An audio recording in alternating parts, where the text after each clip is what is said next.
राष्ट्रवादी पुन्हा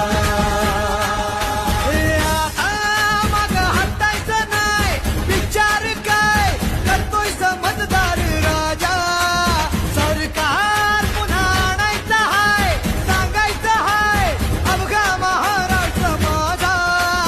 एक एक जण तन्मान धन विसरून झुंजायाला. आवाज कोणाचा, आवाज जनतेचा, काही दिशातून घुमलाय राष्ट्रवादी पुन्हा. प्रगतीच्या वाटेने जाऊया साथीने, एका मुखाने हो बोला राष्ट्रवादी पुन्हा.